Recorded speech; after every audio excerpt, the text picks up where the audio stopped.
이제는 가지 말라.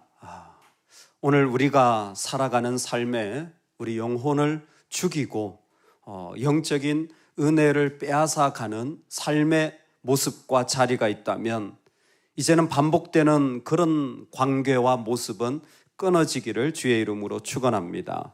아멘. 딥나에 갔던 삼손이 블레셋 여인의 문제로 불을 질러버리고 아스글론에서는 블레셋 사람 30명을 죽였습니다. 레이에서는 1000명을 죽이는 일이 일어났습니다. 그랬던 그가 다시 블레셋 가장 깊은 곳에 있는 가사로 내려갑니다. 정말 이 정도 했으면 이제는 블레셋은 가지 말아야죠. 그와 같은 내 영혼과 믿음을 파괴하는 그와 같은 건강하지 않은 관계는 끊었어야죠. 근데 삼손은 다시 가사, 그것도 가장 깊숙한 블레셋으로 내려갑니다. 그곳에서 한 기생을 보고 들어가게 되어집니다. 딥나의 여인을 만난 것만 하더라도 사실 이방 여인으로서 나실인이 가지지 말아야 할 태도였는데 가사의 한 기생을 보고 들어갔다라는 것은 분명히 이 삼손 안에는 하나님에 대한 경각심이나 말씀에 대한 두려움이 전혀 사라진 모습임을 보여주고 있습니다. 어떤 걸음이나 모습이나 태도는 쉽게 일어나지만 정말 그 안에 하나님이 계신가, 하나님에 대한 두려움이 있는가 물어본다면 그렇지 않은 삼손의 모습이 그대로 드러납니다. 80km나 떨어져 있는 곳입니다. 삼손의 고향인 에스타올에서 가사까지 가려고 하면 정말 왜 그렇게 멀리까지 갔는지, 성경은 한 기생을 보고 우연히 보고 들어갔다라고 말하는데 정말 이 여자 때문인지 다 알 수 없는 길들이 삼손에게 반복되어집니다. 딥나 여인, 그리고 이번에는 창녀, 다음은 뭘까요? 들릴라입니다. 삼손에게는 반복되어지는 이러한 패턴이 이어지고 있는데 우리도 안타까운데 정작 본인은 보지 못하고 있습니다. 브루스 왈키는 이런 삼손의 모습을 영적 맹목과 자기 파괴적 습성이라고 했습니다. 아무것도 보지 못한 채로 자기 파괴적인 일들을 스스로 계속 그 관계 속에서 해나가고 있다라는 것입니다. 삼손이 왔다고 알려지자 블레셋이 그를 애워싸고 밤새도록 매복하며 새벽이 되거든 그를 죽이리라 하는 말이 표현되어져 있습니다. 삼손은 머리카락이 길고 수염을 기르는 사람이니까 시각적으로 삼손을 아마 알아차릴 수밖에 없을 것입니다. 시각적인 것뿐만 아니라 블레셋 사람 입장에서는 불을 질렀고 농사일을 망쳤고 삼손 때문에 딥나의 여인과 그 아버지를 불살라 죽이는 무서운 일들이 일어났고 엄청난 분노와 미움이 아마 이 블레셋 사람들의 마음에 일어났고 그것이 죽이리라 하는 마음까지 진행되어집니다.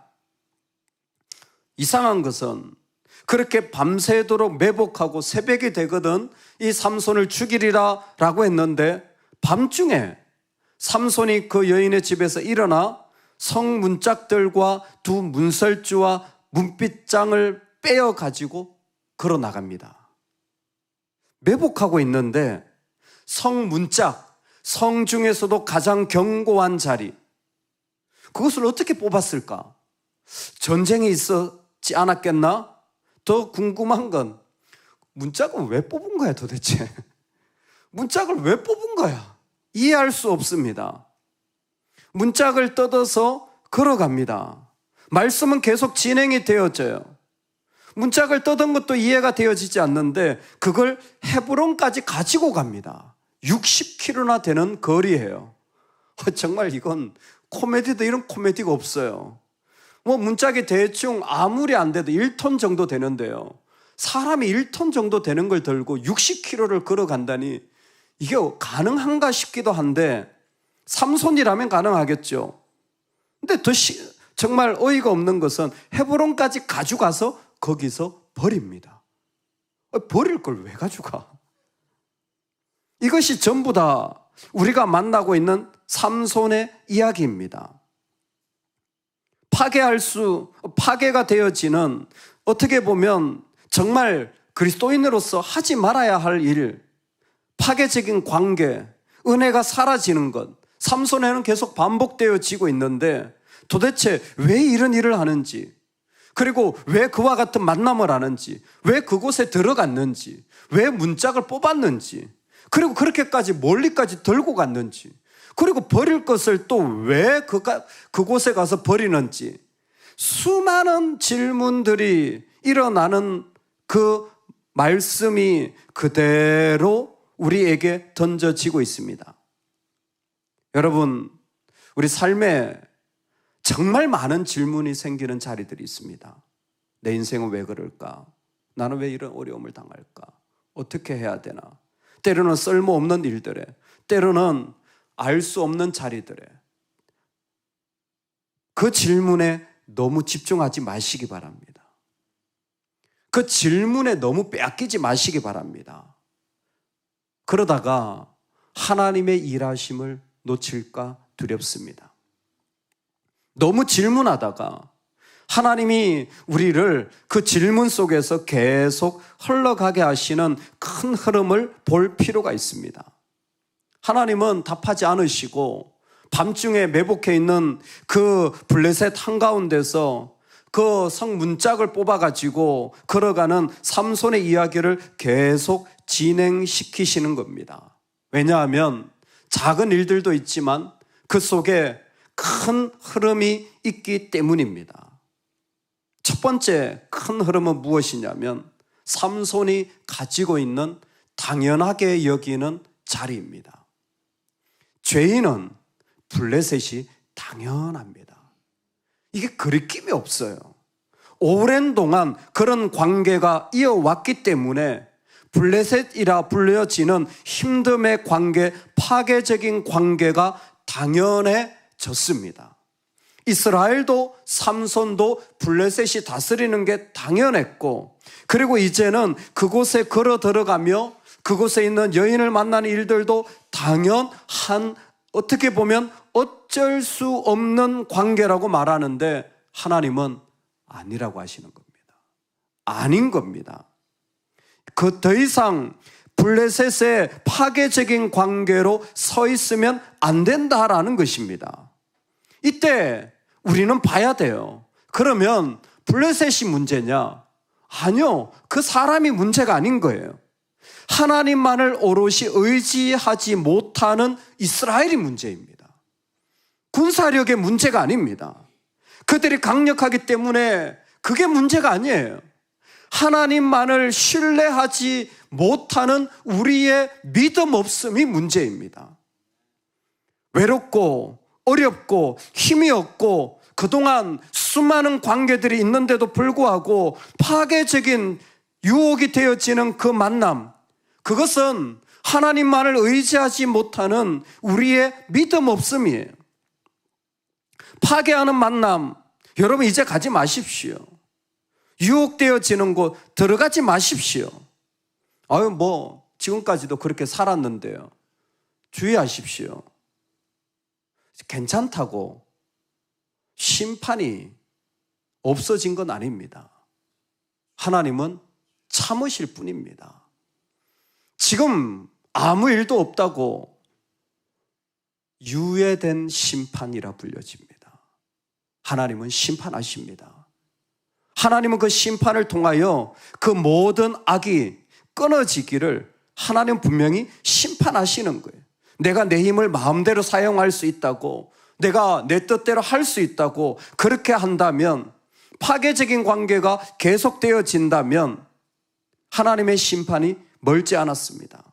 제가 좋아하는 조나단 에드워즈의 그 70가지 결단에 보면 그 중에 하나가 이런 얘기가 있어요. 나는 나의 영혼에 유익이 없다고 판단되는 곳에는 가지 않겠다. 이미 10대 때부터 20대를 그렇게 산 믿음의 사람이 그의 중심을 세우기 위한 거예요. 내 영혼의 유익이 되어지지 않는다면 당연한 관계라도 가지 말아야 합니다. 이제는 멈춰야 합니다. 하나님은 삼손의 이야기를 통하여서 우리에게 보게 하시는 거예요.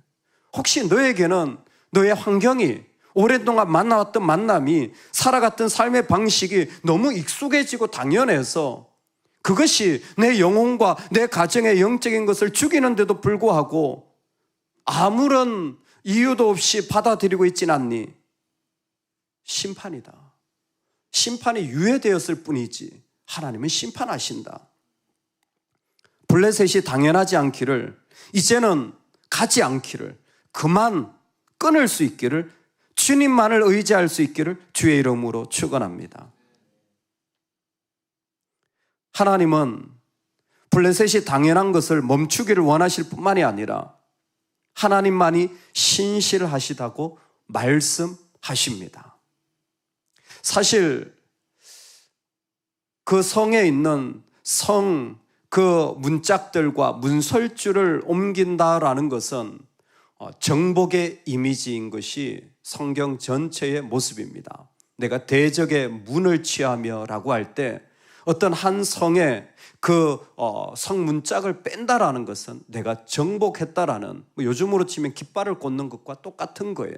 대적의 문을 취한다라는 모습, 그리고 예레미야 애가에도 하나님께서는 우리로 하여금 그 성문짝을 취하게 하신다라는 이런 성경적인 배경을 보자면 삼손의 이 모습은 자기의 의와 힘을 사용한 것이지만 하나님은 대적의 문을 취하시는 것으로 아마 그 가운데 말씀하고 계실 것입니다. 더 구체적인 것은 창세기 22장의 말씀입니다.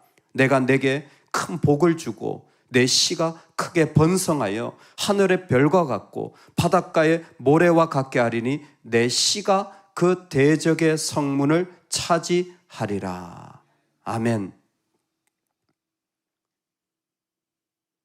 군사력, 세상의 힘을, 인간적인 관계를 의지하는 블레셋 그리고 삼손에게 하나님 말씀하십니다.